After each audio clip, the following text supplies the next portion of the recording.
Welcome to LifeWords Day by Day, where we're studying 1 Samuel, and we're in chapter 9, where the people have asked for a king, and now that king is being shown to us. And it seems from the introduction in 1 Samuel chapter 9 that Saul is a good choice to be king over Israel. He's wealthy, he's strong, he's handsome. What's not to like? But embedded within each of the next several scenes, we're going to discover some very undesirable characteristics that the first audience would have picked up on and that we need to pick up on so that we might see and understand that sometimes God gives us what we ask for to show us it's not what we need. One of the first notable features that we learn about Saul is that he is the most handsome man in Israel and he is incredibly tall. What a sight to behold. But the first audience would have picked up on something. They would have known their Bible, and they would remember that Saul is the first Israelite that's been noted as being especially tall.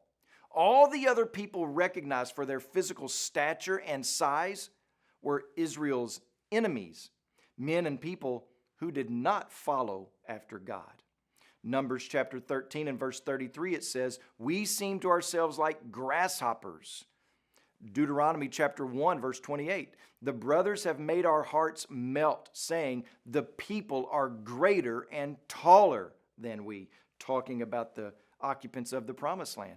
Deuteronomy chapter 2, "The Emim formerly lived there, a people great and many and tall as the Anakim."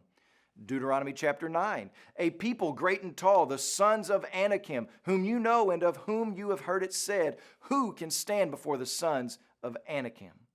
And then you have 1 Samuel chapter 17, where we run into a person named Goliath.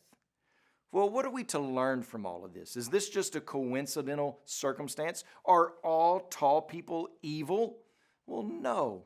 Remember, the people wanted a king like the other nations, and what they saw was that might and strength were wrapped up in physical appearance and height. If you were tall, it was understood that you were to be mighty and strong and brave. Just like in some third world countries today, an overweight person is thought to be wealthy because they have means to eat abundantly. So listen, there's nothing wrong with Saul being tall. The fault comes in that the people believed that his height is what made him a great leader. They are getting what they desired, but what they desired is not what they needed, as we will soon see. As you pray today, please remember Sirpong Yaobang and his family are missionaries in Thailand. And also remember the Rundi LifeWord broadcast that's heard throughout Burundi.